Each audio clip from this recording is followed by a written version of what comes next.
Thank you so much for being here. I'm Communications Director Brianna Aho with Bob Ferguson's office. It's been a long disaster. I'll just run through the speakers that you'll hear from today very briefly. So first, we've got King County Executive Zahilay, then Governor Bob Ferguson, then Major General Gent Welsh, Julie Meredith, Washington State Department of Transportation Secretary, then Aaron McCann, American Red Cross Coordinating Officer, then Pierce County Executive Ryan Mello, and then they will take your questions.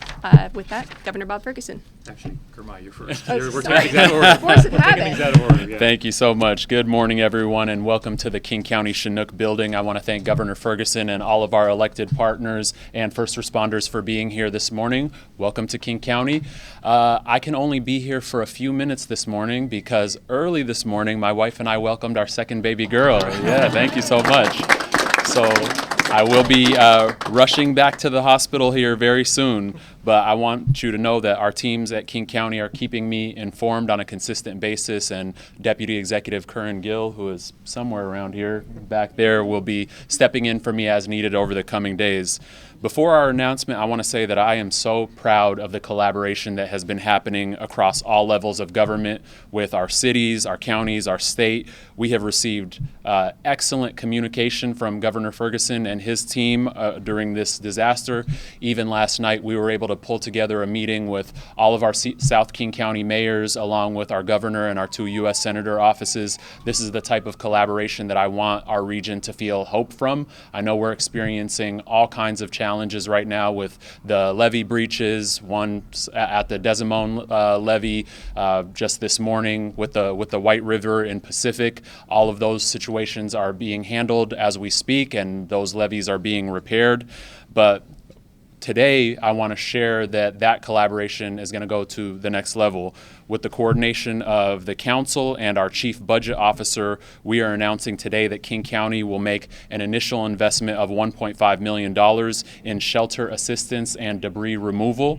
And I want to be clear that this announcement is nowhere near the scale of what's needed to address the damage and the lost profits that our communities are experiencing. We are just trying to pull together short-term resources while we work toward federal disaster relief, and the governor will be announcing some state resources today as well. We spoke with members of the King County Council this morning, including Budget Chair Rod Dembowski and Council Chair Sarah Perry, and they are also supportive of this measure. To repeat, I want to reiterate that we are going to be putting in $1.5 million as a start in disaster relief resources, but full recovery will take intense collaboration and resource sharing between federal government, state, and local governments working closely with philanthropy and nonprofit communities. For now, we're going to work with our emergency management teams to ensure that funding is going to the places that need it most immediately. Over the last few days, there have been hundreds of county residents displaced from the floods who have been in shelters in South King County or are staying with family and friends. We also heard that there's a need to support debris removal throughout some of the county's further eastern cities of Carnation, Duval, and Skykomish, and in South King County as well.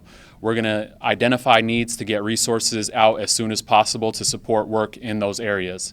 I just want to say before I close that I am so thankful for the first responders and King County employees who have been working around the clock. We are seeing our emergency management professionals working 24/7. We're seeing our sheriff's office saving people from the roofs of cars and from drowning. We're seeing wastewater employees trapped in buildings continuing to do the work of providing clean water and resources to our communities. It has been truly, truly inspiring to see our King County professionals, along with first responders from all levels of government, showing up for our communities. And so I want you all to know before I hand it off to Governor Ferguson that we are here. We're working round the clock to support our communities. This is a very challenging time, but we will get through it. I'm going to hand it over now to Governor Ferguson. Thank you so much for your leadership and calling us all together today. Thank you. Yeah, appreciate it. And give our best to Joyce, by the way. Absolutely. Yeah, Thank you so much. Yeah. Thank you. Thank you so much.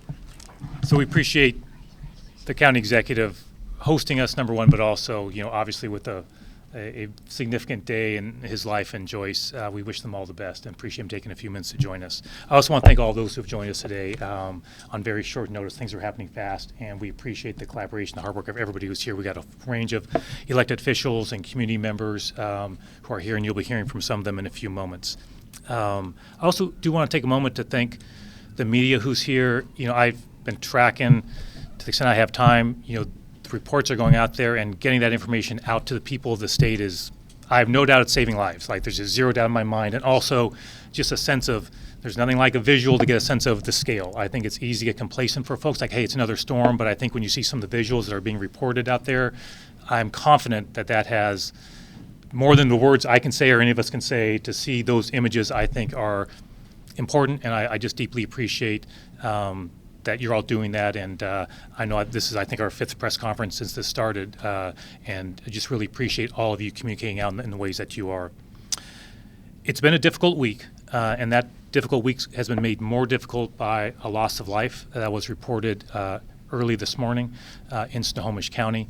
On behalf of the people of the state of Washington, we extend our condolences to that man's family and loved ones for what's obviously a very challenging time. That is, we believe, the first fatality as a result of the storm.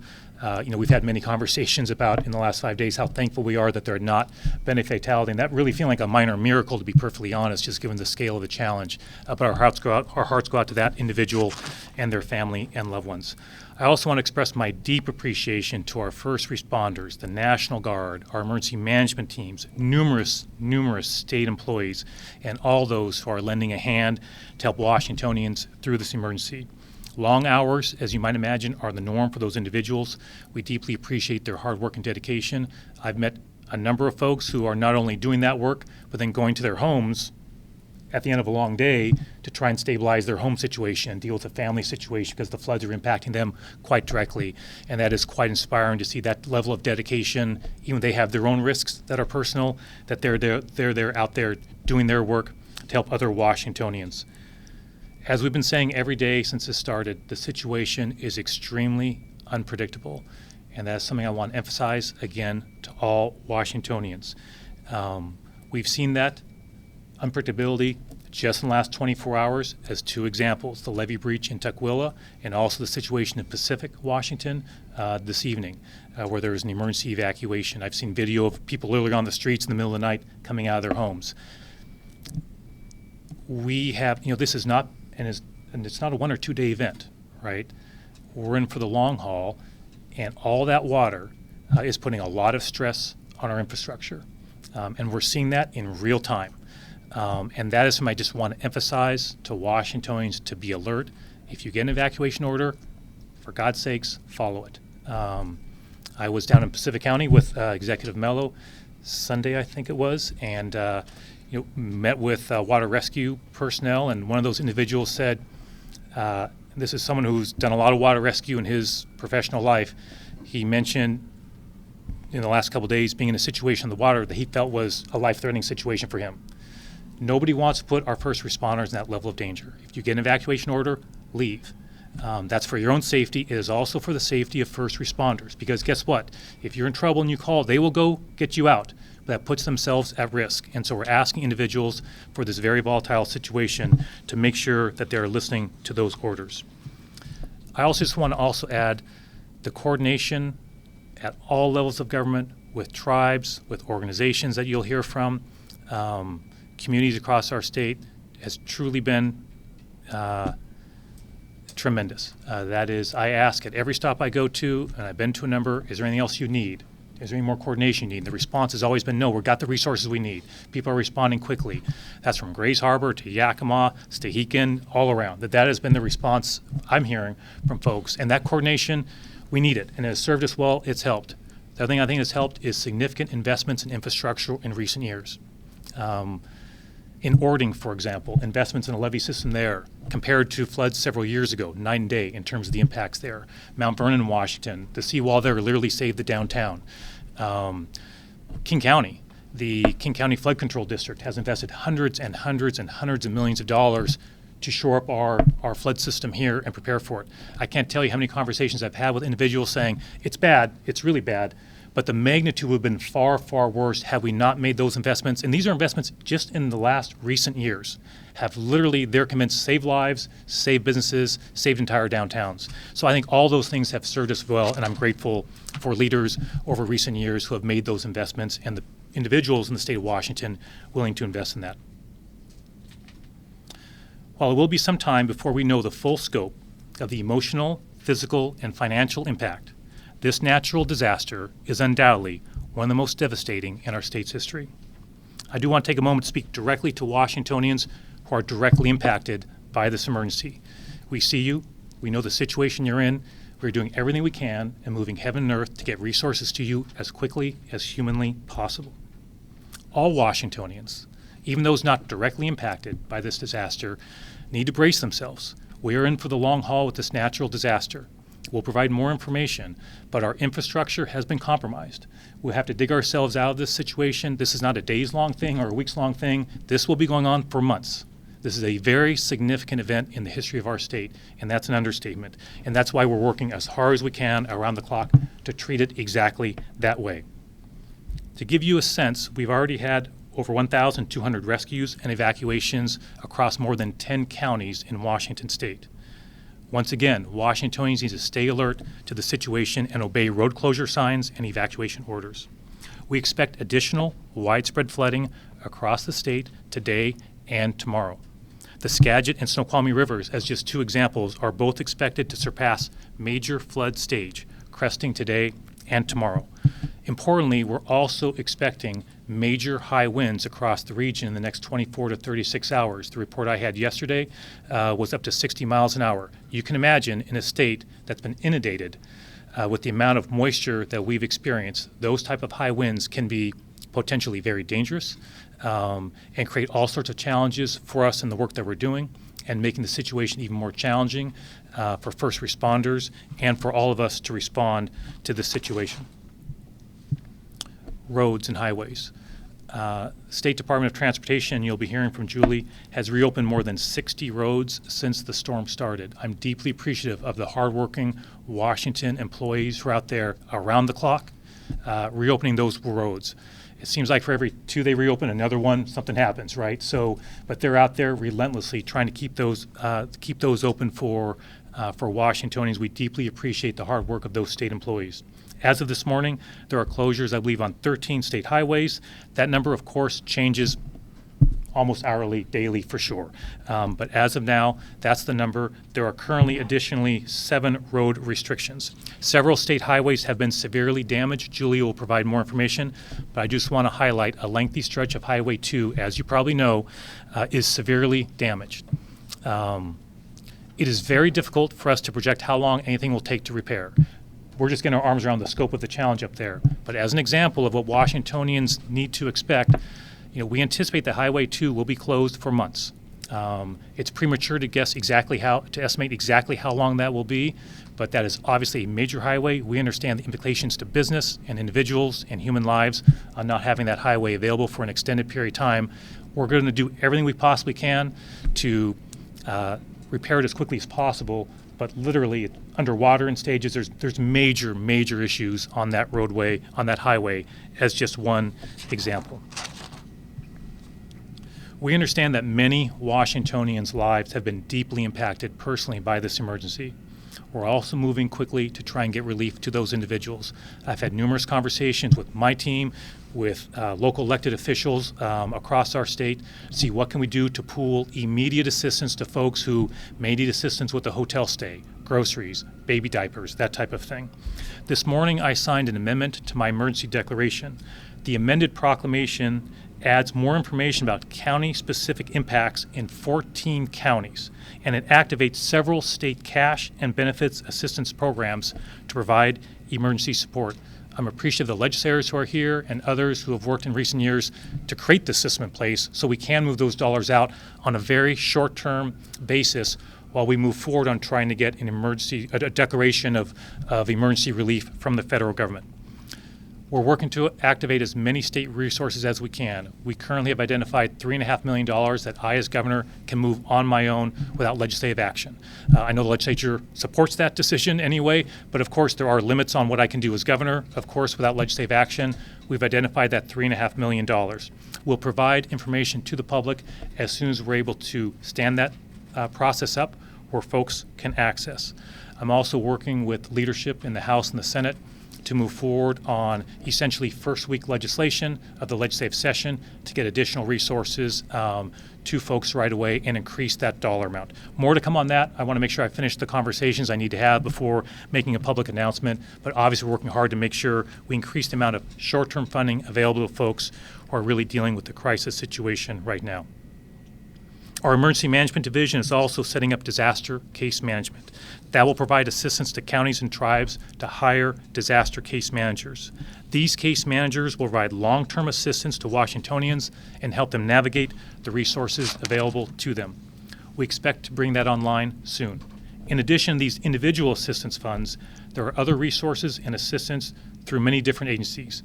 This is a very non-exclusive list, but just to give a sense of scale of the type of work that's being done.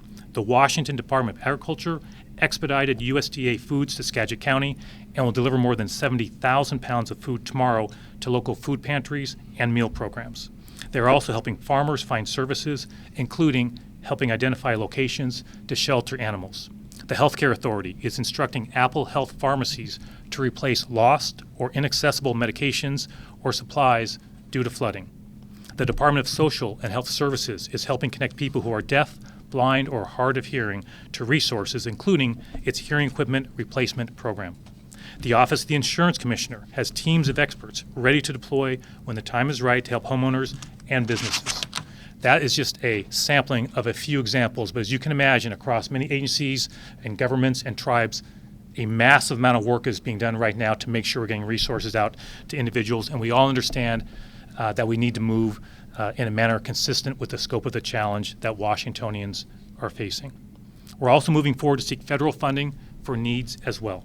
The federal emergency declaration granted by President Trump last week brought in federal resources to deal with the emergency right in front of us, saving lives, clearing debris on roadways, for example. General Welsh will talk more about some of that work as well. It did not offer monetary assistance or assistance to individuals. That's not the way that works. So what we're working on is a major disaster declaration. That's what unlocks significant financial resources for individuals and for local governments and the state for the impacts that will no doubt be profound from a financial standpoint. In order to get that declaration, we need to meet several requirements. We must show the scale of the disaster is beyond our ability as a state to fully respond, confirm we have taken appropriate action as a state under our emergency plans, provide an estimate on the amount and severity of damage to the public and private sector.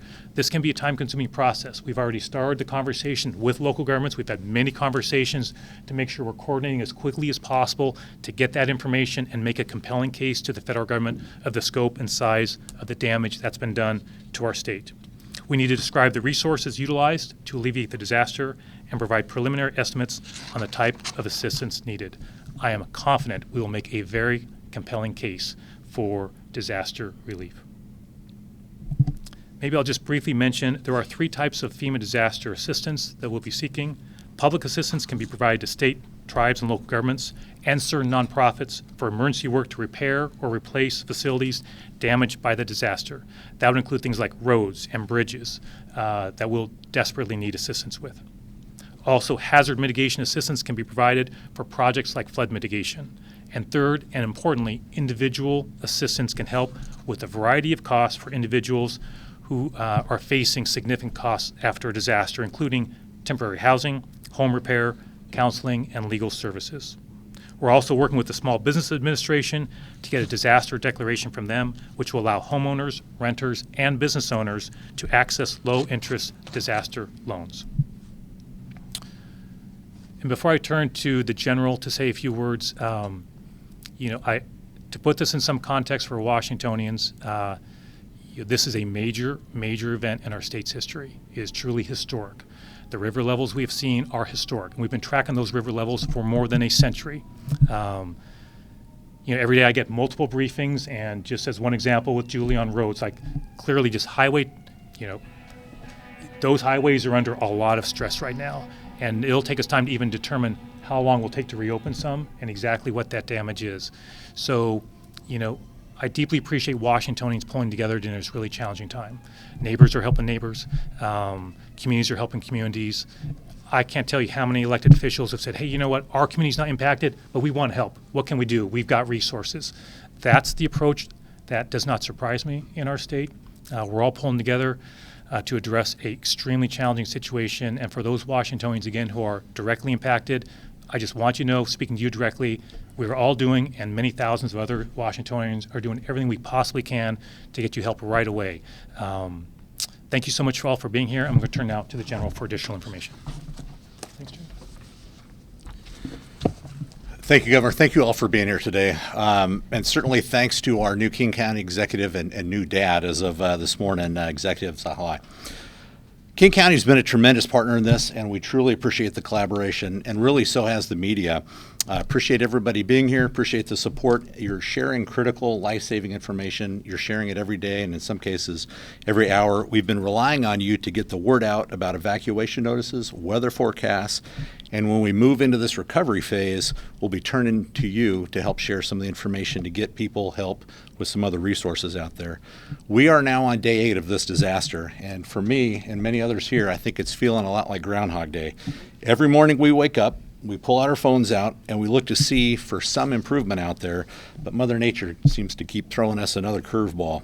I spent the last week out in our communities surveying the damage. I've seen homes filled with several feet of water. For those impacted, my heart goes out to you, and I pledge that we will do whatever we can to help you recover. We all have families that are heading into the holiday season this year without a place to stay, and this is not going to be an easy road ahead. The Washington National Guard is doing what we can to assist those who need it and prevent further damage.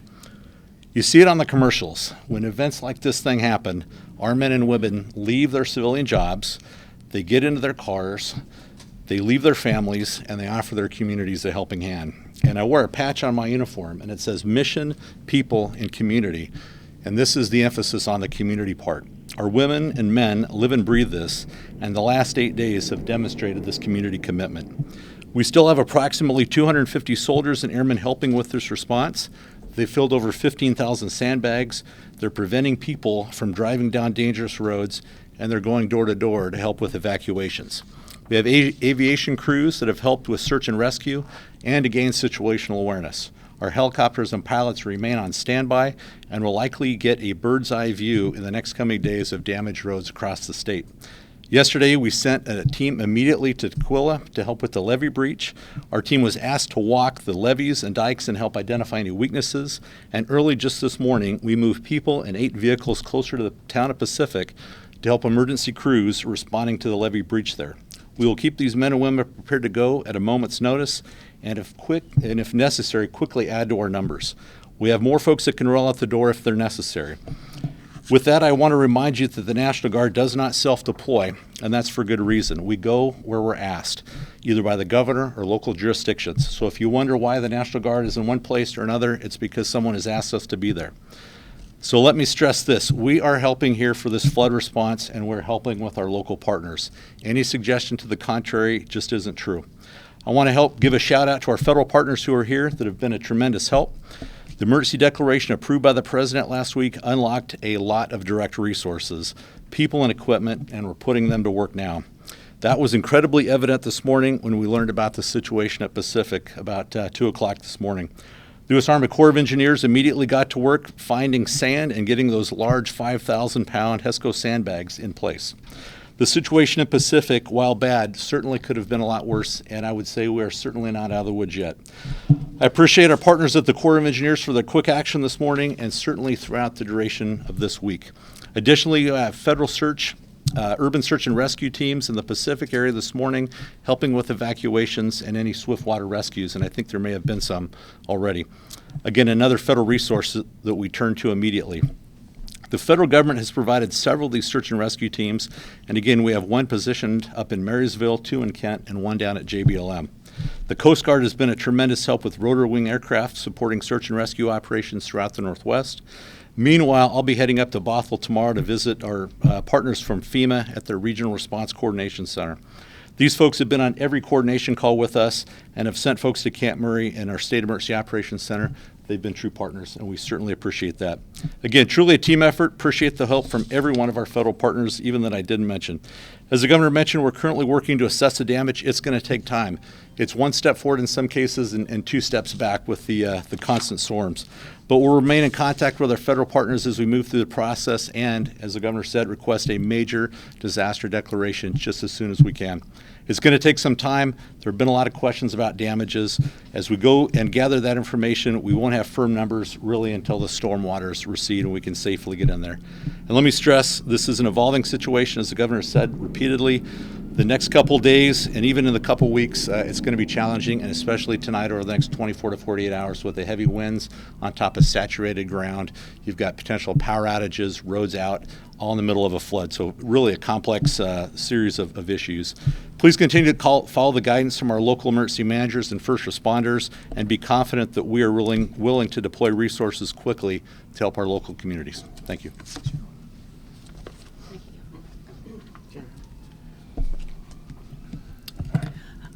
Good afternoon.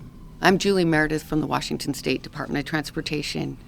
Our crews have been working around the clock since the storm began. We've opened more than 60 roads when the flooding began on December 9th. And I want to thank all the crews we have out there doing the work to open the roads and keep people moving. Much gratitude for the work they do. As of this morning, and this can change, we've had more than a dozen roads closed in 9 of the counties across the state. It's important to remember that these roads could close again with the more rain and the continuing landslide risk that we have coming forward. We're not out of the woods yet. The wind and the rain can make this more challenging over the next several days. The best source of information is WashDOT's real-time map on our website that will provide you minute-by-minute updates on the road conditions and the closures. As you heard from the governor, some of our main focuses have been on US 2, which is closed for about 49 miles between the towns of Skykomish and Leavenworth. Several areas on that highway are damaged and washed out, so the roads are not there any longer. We will need to rebuild those sections of highway. Near milepost 54, there's a bridge that's covered over several feet of debris with active landslides going on in the place, nearby. Our geotech crews are out there reassessing on a daily basis what those slides are doing and assessing whether we can get in and do further work. In Tumwater Canyon, you may have seen the photos of the washout of the road in that section of highway. It is still an active slide area with erosion continuing. The weather and the river are really the main factors affecting our ability to address these areas. And as you heard, we have no estimated time to open that, and it could take months. US 12 is also closed near the town of Natchez. About 200 feet of road washed away in that section. While there is a local detour there for people to get around, we are still going forward with emergency repairs of that corridor, and our crews are working 7 days a week to address this washout. We hope to have that section of highway open in the next few weeks. You also may have heard about SR 410 between Enumclaw and Greenwater. That section has been washed out by the river. It's in active erosion, and we are piloting people through that on a daily basis. I also want to thank the general here who's offering us aerial views of these routes, in particular US 2. So if weather allows, we will be able to assess it over the next few days. So I look forward to that. I also want to stress safety at this time. Safety for the public, for our crews, and all the hardworking first responders. I want to emphasize, please never drive through standing water or debris slides. If you can't see the roadway, don't go forward. It could be far deeper than you can realize. And we need everyone to observe our roadway closures. These signs are there for everyone's safety. If they're in place, it's not safe to proceed. Thank you.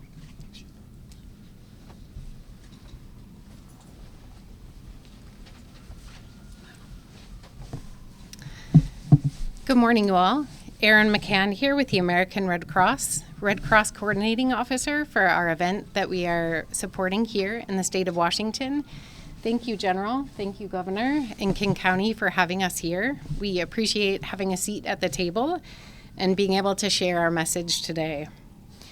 I wanted to share a little bit about what we at Red Cross have going on at the moment. Currently, we have a variety of responders that are assigned. Today, there are 263 responders assigned to the operation, with 248 that are checked in physically here in Washington. We have 15 en route to continue to support, and 15 of those are folks that are supporting virtually. At this time, we have served 11,900 meals and snacks, which have been distributed across the area of the operation in the state of Washington. Of these, 6,300 are shelf-stable meals that were sent to get food in areas that may be closed due to the incoming weather, which may cause the passes to be inaccessible through the mountains. We have started our distribution of emergency supplies program, and at this time we have distributed 1,270 cleanup kits and other emergency supplies, which have been distributed across the state of Washington. At this time, I know of 100 of those kits have been distributed here in King County. Our open shelters, we've had open shelters since the beginning of this event, and we've had over 970 overnight stays, which have been provided in these emergency shelters since the start. There are 9 open shelters, of which at this time, 8 of those are Red Cross managed and 1 is partner managed, with a total overnight count of 167. With that, specifically in King County, we have a few shelters that I would like to share about in their overnight population. Starting with in Auburn, at the Auburn Community and Event Center, last night we had an overnight population of 52 folks that were in that shelter, as well as that's our primary shelter at this time. We are standing by for any more support requests at this time and are happy to open up additional shelters if needed. I wanted to share a little bit, they've talked a little bit about the spans of this disaster, and this disaster area spans a total of 123,000 miles in the state of Washington, and that coordination takes a lot of effort and is a large area to manage. We really appreciate our partners that are at the table and everybody standing behind here to be at the table and to be able to present today, and we greatly appreciate the support. Thank you very much for having us here. Well, good afternoon, everybody. I'm Ryan Mello, the Pierce County Executive. I'm the final planned speaker before Governor Ferguson leads us in taking any of your questions. Governor, I want to thank you for being so engaged statewide and at the local level. I think I've talked to you more than I've talked to my partner in the past 4 days. Sorry about that. No, you might like it. But Governor, thank you for leaning in. Thank you for all the coordination from the team. It's so appreciated. We feel very supported in local government with our first responders and emergency management providers. As the governor mentioned, he came down to Pierce County to see firsthand some of the crisis in Pierce County. It's certainly different all across the region and the state. In Pierce County, as an example, the governor and I got to see firsthand. In particular, we have 3 mobile home parks that we're most concerned about. 3 mobile home parks, about 150 individuals housed in these RV parks who have really seriously compromised housing conditions as a result of the flooding. So like Executive Zahilay, we too are making local resources available until we can unlock state and federal resources. We're helping these folks who are most vulnerable. In my community in Pierce County, it's these 150 residents who live in these RV mobiles that we're most concerned about. And so we're providing them shelter and food with local resources until we can unlock much needed federal resources. First responders in Pierce County, like a lot of communities, are literally going door to door to be able to move people out of harm's way, and human services providers are helping to move people to shelter and other services. And we are so very grateful to our first responders who are working day and night, and our emergency managers. The last thing I want to mention before I turn it back over to the governor is another example of significant regional coordination and how local government partners from throughout the region are banding together to support each other. Pierce County is the operator and administrator of what's called Washington State Task Force 1. Washington State Task Force 1 is a FEMA urban search and rescue unit that is, again, operated and administered by Pierce County. My team worked overnight along with the governor's team and the military department to get the necessary agreements together to deploy Washington Task Force 1 to our communities in Skagit County earlier today. So it's my understanding that they left shortly before we convened this press conference. These are professionals in urban search and rescue, technical assistance, medical assistance, and logistics, and they'll be there as long as needed to protect life and property. Governor, thank you again. So thanks everybody again who's joined us today, and we're happy. We have lots of folks who can help answer detailed questions as well if you have, whether it's the weather or anything else, and we're happy to take any questions. Yeah. Governor, you just talked about the infrastructure being weakened as a result of this, and obviously there's a complicated series of levees and dikes county by county. Yes. The question is, who's responsible on a county-by-county basis for inspecting them in advance to prevent them from a failure? Yeah, so it'll be, I'll let others maybe speak to that. So the question goes to, for those who are watching, I mean, I've heard levee system, a lot of stress in that system, kind of who's responsible for checking that? And you mean, Sir Chris, in real time right now, but also long-term when the floodwaters? Long-term or in advance of a weather system, like a lot of people knew that was coming. Well, so we have folks out there in real time checking those out. I'll let experts speak to it, but I just want to say at a high level when it comes to that system is, and I think I mentioned this earlier, you know, I'm deeply thankful that we made as a region, as a state, investments in that infrastructure. I was on the King County Council when that flood control district was created, for example. You know, I'm thankful that investments were made, and this is all across the state. That said, one thing I'm hearing over and over from the experts, who will probably speak in a moment, is there's tremendous stress on that infrastructure. As well as it's held up, all things considered, that stress is there. There's active monitoring going on. One thing I've also had communication with is when the floodwaters eventually recede, we don't know what we're going to find in terms of damage to the infrastructure that's going to need additional reinvestment to make sure it's secure for the next go-round and the next major event. But I'll turn to others who maybe will speak more precisely, kind of who precisely is there. Robert? And maybe you might introduce yourself. That'd be great. Yeah. Robert Zahilay, Director of Emergency Management for the state. And really the management of the levees and dikes is a shared responsibility. Some are federally managed by the Army Corps. Some are managed by local levee and diking districts. And so ultimately it's a network of systems with multiple jurisdictions managing them. Do you know what the inspection records were on some of these levees, or when they were last inspected by these people who are responsible for I would have to get back to you on that one, and we can research it and get you a detailed answer to that question. And just a quick follow-up, and it could be for the group, there was some reporting overnight about 2 dams that may have cracks in them. What's the status of those dams? What have you seen with other dams in Washington State?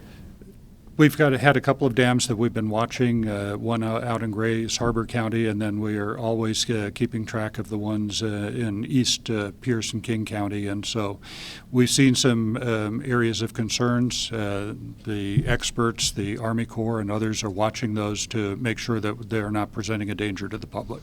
Can you elaborate on what those concerns are? Again, it's fill levels and a degree of security and whether the dams are able to withstand the strain. And again, I would have to get back to you on specific things that they're looking at on a dam-by-dam basis. Is there anything for anybody to be concerned about with those dams right now? Right now, we have not had anything that concerned to us that presents a danger to the public. And Robert, I'll just add, but you know, to that point, I'm going to come back to this again. Folks need to be vigilant. Right? This is an extremely unpredictable situation. Our infrastructure has held up remarkably well, but when you're talking about the volume of water that has been impacting our region and our state for a week now, and that's going to ramp up again here in the next 48 hours, folks need to be vigilant. And so a lot of work is being done to monitor levees, to make sure we're paying attention to the dams. But that's why I'm repeating, we are still in the middle of this. You know, we're not at the end. That's not where we're at. This is a very active situation, a very volatile situation. That's why I want people to be very vigilant. And we, of course, work hard to make sure we get information out as quickly as we can. Yes?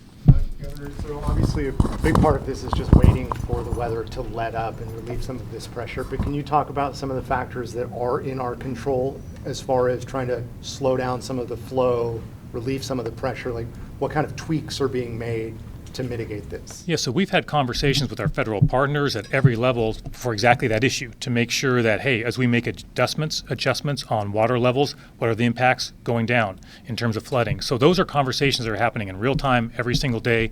I've been on some calls where those conversations have come up. Just so folks know, we have 2 daily calls every single day. We have one with state and federal officials, right? The general, for example, and his team is on those calls. I'm on those calls. We have one that's more focused on local elected officials with the same folks there as well. So we have multiple daily calls with folks from all across the state where they can report in about what they're seeing, and we can have those conversations. And maybe the Director of Emergency Management can clarify, but can you get into some specifics of of processes that have been taken to relieve some of this pressure? I'm not sure. Are you able to speak to that, Robert? I can speak to it in general terms. Yeah, and the dam owners and operators are constantly managing the water levels in the dams, and if they do need to release water to reduce pressure on the dams, there's a whole coordination process that takes place between the owners and operators and then the communities downstream to let them know what's happening. But again, those dams are being very dynamically managed to make sure that they're not exceeding the capacity or the safe water levels within the dams. Can you give us any examples of where that's happened? It's happened upstream of the Nisqually. I think it's been happening on the Cowlitz and any number of other rivers. Yes. Anna Edgerton with Bloomberg. I realize this is probably a preliminary question, but do you have any estimate or guidance on the economic impact for the state of Washington, both like direct impacts and kind of economic consequence later on? So the question is economic impacts to the state. No. Look, a lot of our state's underwater as we speak. You know, Highway 2, we don't even have a full, by any stretch of the imagination, do we have anywhere near, I hope I'm not speaking out of turn, Julie, a full assessment of the damage of that one critical highway.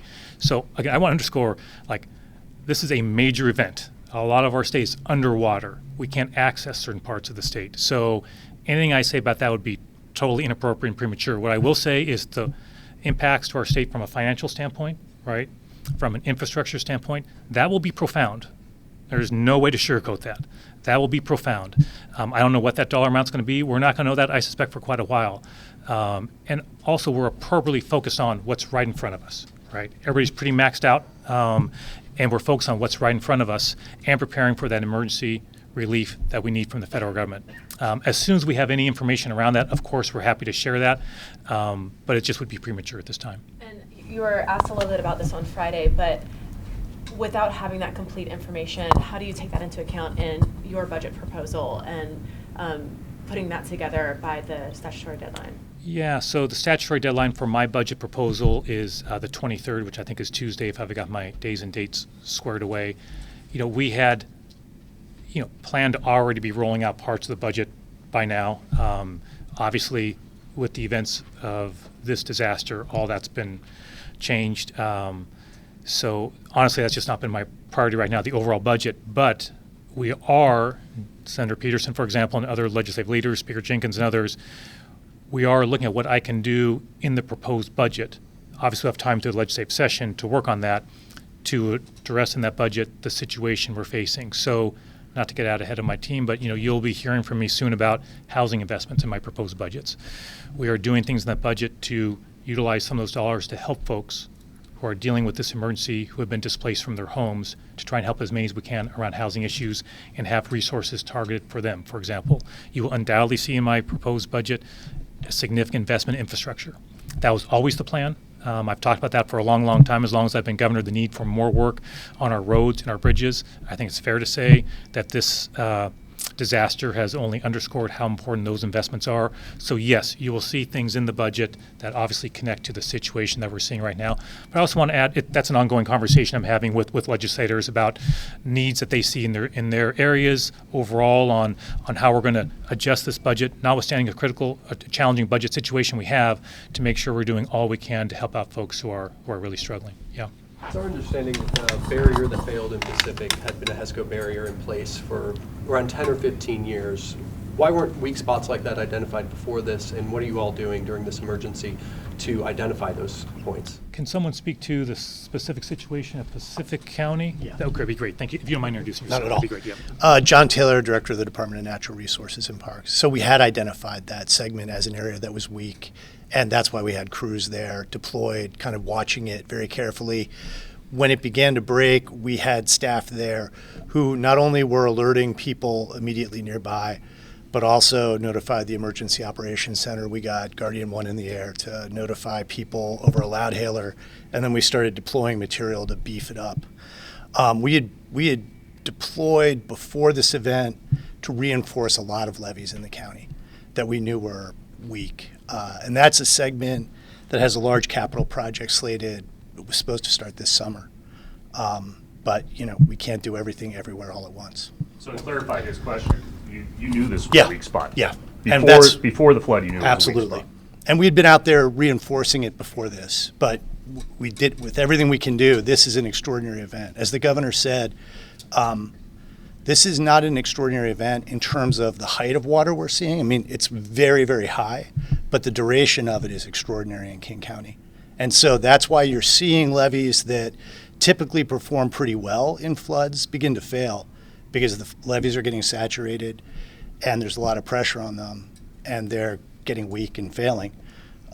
We were watching the levee in Tukwila that failed very closely. We had staff there when that happened. We were able to deploy quickly.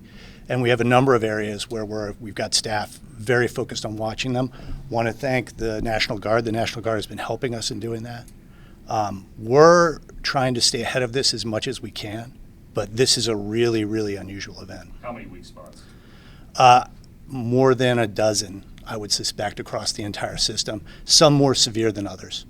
Given that the Desmond project, I believe, has a finishing date of 2031. I know we're in the emergency right now, but what ability is there to get ahead and speed up some of the work on levees, whether it's in Pacific or in Tukwila, to speed that work up? I think the limitation on that is money. And we have a very robust capital program for the King County Flood Control District, and we will be moving aggressively over this summer to advance projects as fast as we can.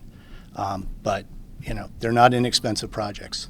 And given some of the dozen weak spots or that kind of thing, should there be level 1 get set evacuation orders so people have their things ready to go in case a middle of the night situation happens again? We're evaluating that. I mean, if we see things that give us very, very big concern, we have done that. But most of these have been manageable. I mean, we're managing a bunch of these right now without people even being aware that we're managing them. Thanks. Jim. Governor, I think others mentioned FEMA, that the emergency declaration, the initial federal declaration, has opened up some FEMA help. So far from what you've seen from FEMA, are they participating on the ground in the way that you would expect? Yes, absolutely, 100%. Are they participating with the state right now in the preliminary damage assessment?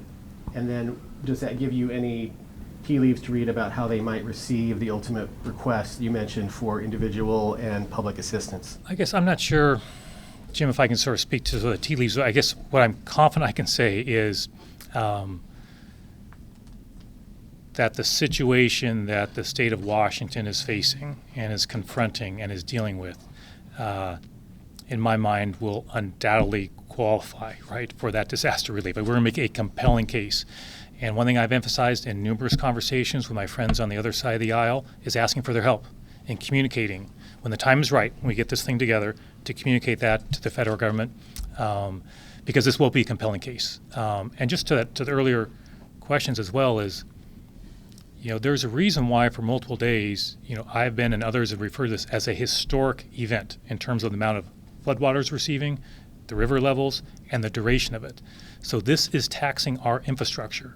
As good infrastructure as we have with significant investments across our state and regions over a period of years, this is, a different level of stress that we've had in the system. And so that is why it's being monitored so closely and why we're so thankful that we've been able to limit the loss of life, notwithstanding the loss of life earlier today. Just follow up. So is what you've seen from FEMA so far what you would expect? Absolutely, 100%. And are they participating in the preliminary damage assessment? assessment? Sorry if I didn't address that. Can we speak to that? I think I know the answer, but I don't want to get it wrong.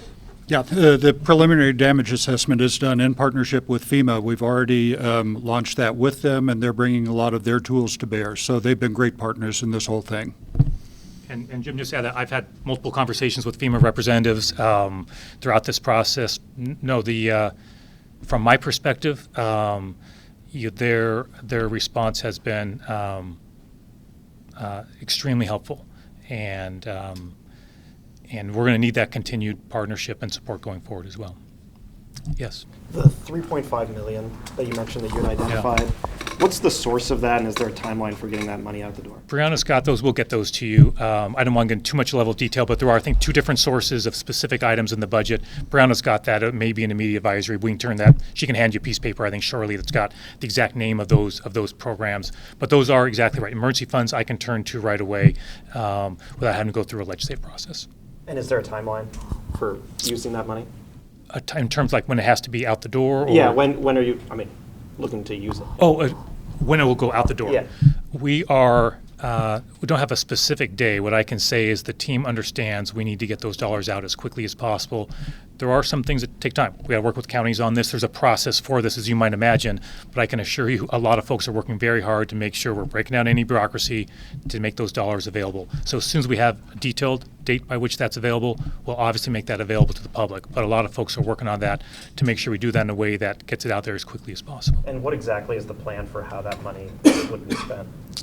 It's for folks for very short-term assistance they may need. We want to be clear, this is not going to replace somebody's home. That is not what this is about. What we're trying to do is provide a bridge until we get federal disaster relief, right? Which really helps individuals, for example, on a more significant level. We're trying to help folks navigate a really, really challenging time. So we're looking at things like, hey, helping with their hotels, helping with the groceries, helping with baby diapers, short-term costs they have right now to get through a really challenging time. And you mentioned the first week legislation to expand upon that. Is there a sense of the scale of kind of what that would be looking at? We're having conversations. I don't want to get out ahead of, I've not had a chance to connect with everybody yet, but Senator Peterson's here and I were talking just yesterday. We're working hard, and I think you can expect an announcement relatively soon about that. But again, a lot of conversations, making sure we're doing this in the right way and making sure we also need to assess exactly what that need is. So we're getting dollars out quickly. You'll see that from other counties as well, from organizations, but also we'll be prepared that first week of the session to move right away if necessary. A couple more questions. Has anyone not asked? Okay, let's go here and then here. Yeah, go for it. With US2 obviously out for months, you mentioned the geotechs. Are you also watching I-90, knowing that there's been a couple slides near the interstate? That's an understatement. Yeah. Yes. I mean, it's of course. Yes. I mean, you can imagine it is. I get daily updates from Julie and her team. Of course. I mean, what I would say is they're working extremely hard and on monitoring the situation we're seeing, not just on I-90 but highways, as you heard, I think all across the state. Is there any concern to I-90 and the integrity? There is a concern across our state with every highway. I cannot underscore this enough, everybody, okay? It's not like some isolated deal here, right? That is part of the challenge we have. Many counties, many jurisdictions, many highways, many slides, many flood levels. It's a crisis of significant proportions. So I appreciate the question focused on that, but I just want to be clear, everybody here is focused on a lot of things all at the same time, which we're doing to the best of our abilities. Yeah, final question. We'll do 2 more. Yeah. That was actually the question I wanted to ask is just, I was out there yesterday and I saw how the fork of the Snoqualmie was really hitting the bottom of I-90 and the 2 lanes were closed, and it doesn't seem like a whole lot of work was being done. What can be done to stabilize that span? Because obviously the westbound lanes are also compromised right now. Yeah, everything we can do that's humanly possible, that is safe for workers as well, is being done. That's why over 60 roads have been opened in a handful of days. So a lot of folks are working literally 7 days a week. I've communicated with Julie. If we sign contracts to get assistance on highway, that contract is those folks are working 7 days a week. So it is all hands on deck to manage a crisis all across our state in a way that also makes sure that the folks who are out there working under challenging circumstances are safe as well. Last one. And to clarify on US2, I mean, are you expecting that entire 49-mile stretch would be closed for months, or is there a chance that you'd be opening parts of it in the meantime? It's pretty early. Yep. It's pretty early to call. It's still an active slide throughout there, and we have wind and rain coming this next couple days, so we'll know better in the next 2 days when the event is over. And we will, and just one second, and so we'll absolutely keep the public, I think we're all trying to inform. WashDOT does an excellent job of putting information out there. We understand how important, for example, Highway 2 is, businesses, for individuals. Obviously, we'll keep folks updated. Julie hears me more than she probably wants about asking these questions, the same questions I'm asking. But look, we had a meeting, I think it was yesterday, where, I think I was, maybe pushing, hey, can we do things faster? And I saw some photographs. I was like, man, okay, that's a situation. That's a situation. And we have to do this in a way that is safe for the workers out there. It's a very volatile situation, for example, on Highway 2. So, yeah, the final one, yeah. Follow up for DSC for the microphone, please. Yeah. Crystal, Mount Baker, access to and from, do you expect extended closures there, or do you want people to stay out of the area? So SR 410, as I said, is one-way piloted traffic from Enumclaw to Greenwater. It's an active area where the river is still eroding the roadway away, which is why we're piloting cars through. Again, in the next couple days, we'll be able to assess what it's going to take to get that roadway back open. So it's a little early for me to say, but piloted traffic through there 4 times a day, working with the locals, it's challenging to get a lot of people through at the time. And Highway 542, it's also in the area, right? 542. State Route 542, possibly Another slide, yeah. So again, these slides are still active while we have the rain coming, the saturated roads, and the winds. So we need the slides to actually stop moving and solidify so we can actually address them. Thanks. We so appreciate all of you being here. And maybe I'll end where I think I started, which was, we know you're all extremely busy, but the coverage, I'm convinced to save lives and really help inform people. We can all do what we do, but having that information going out to folks, we deeply, deeply appreciate. So thanks so much, and appreciate everybody's time, and hope you all have a good day. Thank you. Thanks, sir. Yeah, appreciate it. Thanks. Yeah. Thanks so much. Yeah.